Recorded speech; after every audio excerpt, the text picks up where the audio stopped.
It's Andre from High Performance Academy. Welcome along to today's members webinar.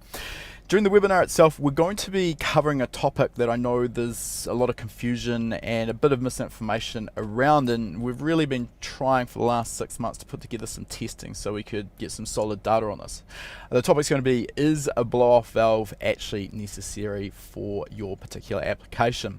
And again, we'll jump into that in a bit more detail, talk about what the blow-off valve is there for, what it's trying to do, and we'll have a look at some data from our FD RX7, which we've got set up here on our mainline dyno. We're going to do a live test showing how I gathered some data, and then we'll dive into that data and see what we can learn from that. We're doing this both with and without the blow-off valve. Before we get into that though, today's pre-show, a few things that are going on, and if you are watching live right now, you've got a great opportunity to jump on our AiM MXP giveaway. So this has been running for a little while. There's 33 hours left for you to get into the draw to win this AiM MXP Dash Logger, and this is a really cool dash logging unit, particularly if you are interested in adding a few more gauges to your car and you want to make it a nice concise way of doing this. Using a dash logger is a great way of doing this, but not only can you display information to the driver, it also logs, which allows you to then analyze that data at a later point. This is one of the fastest ways to gain lap time, particularly if you are interested in road racing. So we're going to actually talk about that in a little bit more detail in a second as well. The MXP is probably everything you would expect in a high quality current model dash logger. Configurable user displays, configurable inputs, got a adjustable RGB shift light module across the top, as well as some driver warnings that you can have set up down the side of it.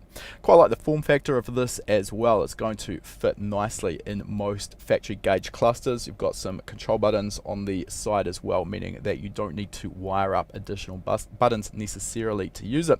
Now, turning it over, one of the aspects for the MXP is that it does use proper Autosport connectors, which is both a blessing and a curse. Obviously, Autosport connectors are great because they are incredibly reliable. Of course, that is why they are used in motorsport. Downside with Autosport connectors, which can put a lot of people off, is that Autosport connectors, yes, they are expensive, and the other aspect is you do need the correct crimp tooling to work with them. So generally with these, you'll be finding people using the blue handled DMC crimp tool from Daniel's Manufacturing Corp. You also need positioners to work with the contacts that go in these. A nice aspect with the MXP giveaway that we're running here, or the MXP in general, is that it does come with a pre-terminated harness from AiM Sport. This means that it is super easy. It takes the hard work out of it for you. The tricky bit, the Autosport connector, is already terminated, and they also use a Raychem heat molded 90-degree boot on the back of that as well. Then it terminates in a range of different connectors for all of your inputs. So you can purchase sensors directly from AiM Sport that are literally plug and play with that harness. I've got a couple of examples here. We've got a fluid temp sensor, so again, plug and play. We've also got the GPS sensor, which will be going with that giveaway. Getting myself into a bit of a mess of cables here, but let me just sort that out. GPS antenna. This gives the advantage of then adding in the ability to do track mapping really easily. Again, quite a key advantage of using a dash logger like that if you are into circuit racing, road racing, etc. So we've got that giveaway, the AiM Sport MXP Dash. We are also giving away, as part of that, a full VIP membership to HPA. So that's every course we've already produced, every course we ever produce in the future, lifetime gold membership. You will never pay for another HPA course. That entire package deal is valued at in excess of 3,500 USD. So it is a really great giveaway. I'll just head across to my laptop screen. This is where you will be coming to get your name into the draw. And as I've said, well, time has ticked down. We've actually got 32 hours left, so there you go. Jump on that pretty quickly. I'll get Luke to drop a link in the comments that you can follow to get your name in the draw.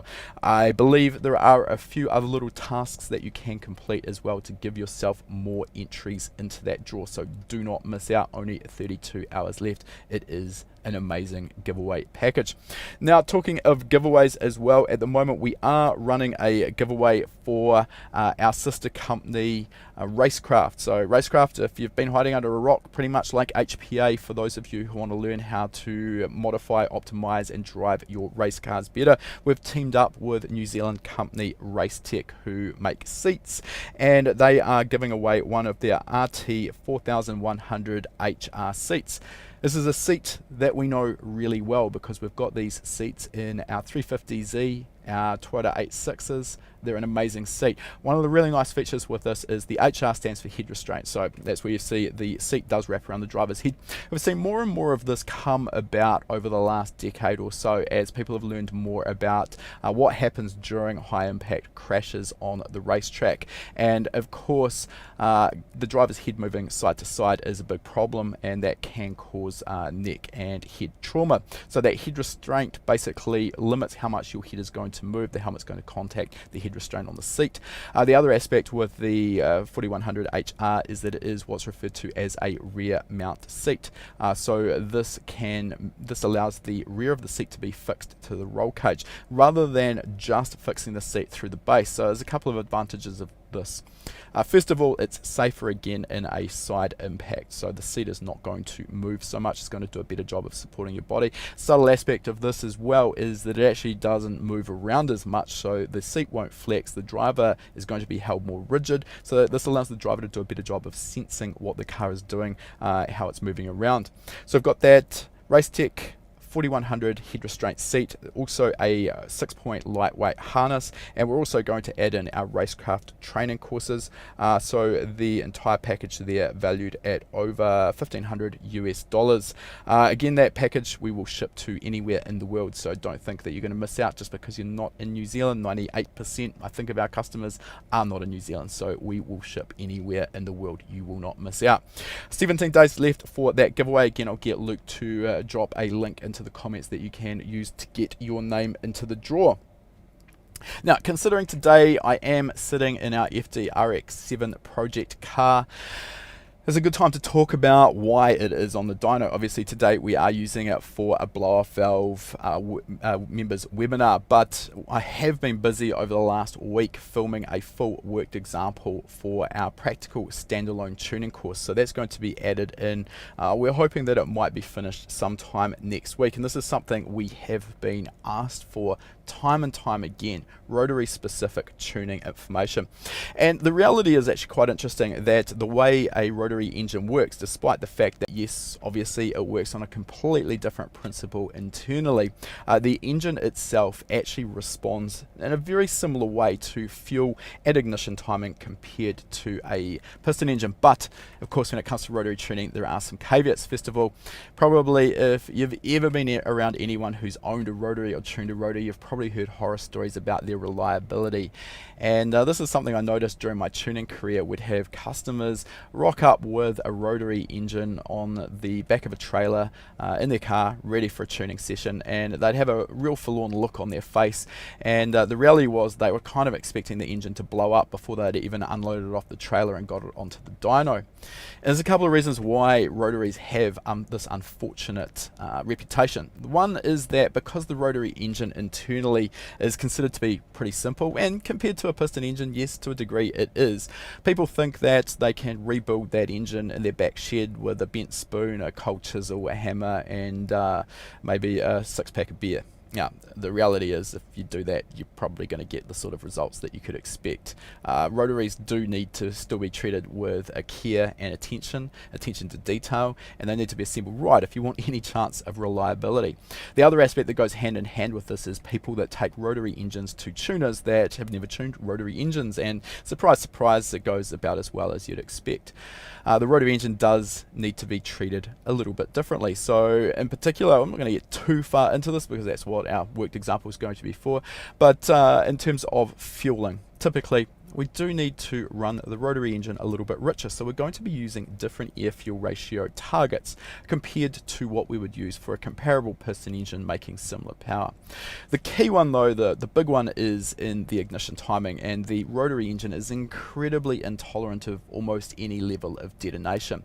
So what this means is that we need to be very mindful of this when we are tuning the ignition timing tables, and where with a piston engine we may get away with tuning the engine to the point where we just encounter some light detonation. It's not typically going to damage the engine immediately. We can back off, reduce the timing, and we know where our knock threshold is. On the rotary engine, often you won't get away with finding knock and then backing off the timing. It will be instantly damaged. So the aim of the day there is to be conservative. Anyway, we're going to package all of that nicely together. We're going to cover across the HPA 10-step tuning process that you'll find in our practical standalone tuning course, and we're going to cover this on the Adaptronic modular ECU. So perfect, of course, for any rotary enthusiast using the Adaptronic range of ECUs. But the reality is that a lot of what you're going to learn will be able to port across to just about any aftermarket standalone ECU. So that course, as I say, hopefully we should have that added into our library of worked examples in the next couple of weeks. So again, we'll let you know a little bit more at the time. I'll just head across to my laptop screen for a moment because I just want to take you through that practical standalone tuning course briefly so you know what this is. So it's a generic course that teaches you how to tune essentially any aftermarket standalone ECU. And we know that when it comes to a freshly installed ECU, it can be a little bit daunting knowing what to do first and what order to progress in. So what we've done is we've created the HPA 10-step tuning process. So this is a 10-step process that you can apply to any tuning job on any aftermarket standalone ECU. By doing this, breaking it down into 10 steps, each of those individual steps is quick, easy to complete, and in the end you've got through to the end of the 10 steps, you've got a completely tuned engine that should be delivering great power, great torque, and most importantly, great engine reliability. Just really briefly, we cover step 1, ECU configuration and testing. Then we cover the trigger setup, setting up the engine speed and position inputs to the ECU. Base table configuration, so this works off the basis that you're working with a complete blank sheet of paper. You do not need a base map. We'll show you how to actually build your own base maps from scratch. We then go into our base ignition timing and fuel pressure configuration, finally get to the initial startup phase, set up our idle tuning, then we can get into our steady state fuel and ignition tuning, our full power tuning, finally step 10, confirming that everything we saw on the dyno stacks up perfectly out there in the real world, on the road or the track. We've also got in here a set of modules on how to tune out on the road if you don't have access to a dyno. We know we've got customers that come from cities and sometimes even complete countries with no dynos, so we'll show you how to go about that. We've got some other specifics here that cover some of the intricacies of tuning turbocharged engines. Again, I know that even some experienced tuners tend to get a little bit scared off by the idea of tuning a turbocharged engine, and yes, the tuning window does become a bit narrower, but we show you that it's actually not that scary after all. We then move into the library of worked examples. So this is where the Adaptronic rotary worked example is going to go in. At the moment we cover the ECU Master EMU Black, we cover the Megasquirt MS3 Pro, we cover the Cyvex S8, the Haltech Elite 2500, the Motec M150, we cover the AEM Infinity, and we've got 2 worked examples in here on the Link G4 Plus, one using their traditional and one using their modelled fuel equation. So heaps of information in there, and that rotary worked example, we've been asked for this for just about as long as we've been in existence, so we're really excited to be bringing that out. Now, on top of that as well, Tim, our new employee, he's not that new, he's been here for a couple of months now. For those who haven't heard about Tim before, we employed Tim out of Australia. He was working as a data engineer for the Tickford Supercars team running in the Australian Supercars Championship. So that's his background, data engineering and engineering in general. So we got him involved. He has written a couple of data analysis courses, and this is one of the quickest ways to find lap time in your race car. It's not just limited to circuit or road racing though. We relied so heavily on data analysis back when I was drag racing, particularly when we're trying to set world records, and we are basically running on the limit of adhesion and trying to tune the torque output of the engine to optimize the amount that we can put to the track for the entire quarter mile. Relied heavily on data analysis, so this course is going to be amazing. At the moment moment. He is about halfway through filming our data analysis fundamentals course. From there, we're going to move on. For those who want to dig in a bit deeper, he's also going to be filming an advanced data analysis course. It's going to go really heavy into some of the more advanced sensors that we see on race cars, such as shock travel potentiometers, how we can use these to optimize our damper settings, how to work out your roll in your pitch as well as the car is out on the track. So some really cool information in there. And this is going to work into a little bit of what we're going to do today. I just want to quickly head across to my laptop screen and show you through one of the ways we can use data. Now, this particular log file I've got open here, I'm actually going to be using as we go further through today's webinar. So this is a lap around our local racetrack, Highlands Motorsport Park, with our Toyota SR86. And of course, at the moment, at the top, we can see we've got a little progress bar that shows all of the individual laps of the session. So we've got about 11 laps, then coming to the pits, and then another 10 or 11 laps after that. So one of the ways we can use data, and probably this is the most powerful, is where we have a reference lap, ideally set by a faster driver. And once we've got that reference lap, we can load that in and we can overlay our data to see exactly whereabouts we are faster or slower. What I'm probably going to have to do there to make this work well is change the axis from time to distance, really important when we are analyzing data. So if I click over to left hand side on our data flyout here, we've got all of our laps and all of our lap times. So when we open i2 Pro, it reverts to the fastest lap of a session, which is this one here, a 147.1. Let's just pick up a slightly slower lap here. So let's go with this one here, which is a 148.4. So we can load this lap up as an overlay. So you can see the overlay comes up in grey, and we can straight away see a lot of information about the differences between the laps. When we look at it like this though, it can be a little bit difficult to instantly dive in on areas that we can make improvements. It doesn't help that at the moment I am on a specific tab here, which is our boost tuning. So if we come back up here to driver, we're looking now at some more useful data, which includes our speed trace. Everything we do in the car essentially on the racetrack is all about going faster. So when we're looking at our speed trace, this gives us an instant hint of whether the car's faster or slower. So we can see, for example, just one bit that pops up as an option there in an area is right here. And we can see that the track map shows us where that is. We can see at this particular point we had a deficit of about 14 kilometers an hour, so that's pretty significant. But just looking at the data like this, still it's a bit tricky to really dive in deep on exactly where these differences were and where should we work on. So what we can do is we can press F3 in the Motec software. This brings up this variance channel up here. And essentially what it's looking at is the variance in lap time through the lap between the reference and the overlay. And what we're looking for here is basically any areas where this is increasing sharply. Those are the areas we want to focus on. So particularly we can see there's an area here. If I had to pick just two, or let's go with three, feeling generous, we've got another one here and another one here. So the areas where that gradient on the variance line is steepest, those are the areas we want to dive into. Those are the areas where we've got the lowest hanging fruit and the easiest gains. Once we've looked at that, we can sort of dive in a bit deeper. So maybe let's have a look at the first one that I highlighted here. So what we'll do is we will just zoom in a little bit, and straight away we can see from our speed trace here, the car, the reference lap is going at this particular point on the cursor 7 kilometers an hour faster, and this is through a pretty tricky section of the track called the Southern Loop. We've got a concrete wall on the outside of the track. I know for a fact for this particular test session the car was quite loose in the rear as well, so it's always a little bit daunting when the car wants to break traction in the rear and step sideways towards a concrete wall. So basically looking at this data, the driver who's laid down the overlay lap can look at it and go, all right, well, I just need to man up because obviously the car can go 7 kilometers an hour faster through there, and this gives them something to work on. Now, the reason I say that you only really want to focus on 2 or 3 areas at a time is because if there's too much information to focus on, it can be really hard to actually do anything with this. So it's easiest if we can go out and just concentrate on trying to do 2 things different on our next session, and then we can have a look and see how we did, rather than trying to overload the driver with 10 or 15 different areas that they need to work on.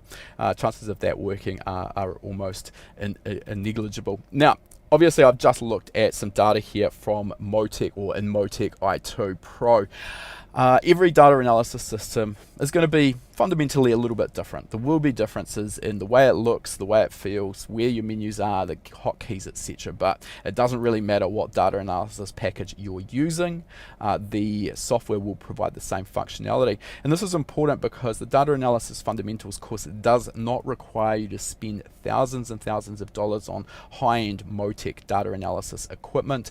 We're actually going to be demonstrating this on a AiM Solo 2 DL, which is around about $400 US and completely portable. So I don't think that it is all for high-end stuff only. Now, obviously race cars are one thing, but the data analysis course, an area that I also believe there's going to be a lot of potential uptake is over the last 6 months with COVID and a lot of people being stuck indoors. We've seen a lot of people take to the likes of simulators, and iRacing has become incredibly popular. I've got into that as well, and I've been using iRacing on our simulator to sort of get a little bit more race fit. Hasn't actually proven to be that helpful because we've had problems with the race car, but that's a conversation for another day. Anyway, using iRacing, they actually laser scan all the tracks. So the tracks are really accurate, and the kinematic model that they use of the cars and the tires are also incredibly realistic, which is why we see a lot of professional drivers using iRacing. So iRacing can be as competitive as you want it to be, and I tend to be a reasonably competitive person, so I got involved in the IMSA racing series. I've been racing the BMW M8 GTE in the IMSA series, and straight away going to a lot of tracks that I'm not familiar with. One of them recently was Road Atlanta, and I found myself a long way off the pace to start with. So there are a variety of resources out there that provide training for those interested in iRacing. I just want to show you really briefly how that works. So this isn't a sales pitch for Pure Driving School, but it just happens to be one that I jumped on. So this is the setup that I used here. So Road Atlanta, what they do is they give you a nice video tour, which we can see here, of the track, which is great to a sort of a degree. There's lots of these freely available on YouTube as well, and you can sort of watch where they're positioning the car, and you can kind of see as well here the throttle, clutch and brake traces as well as what they're doing on the steering wheel. So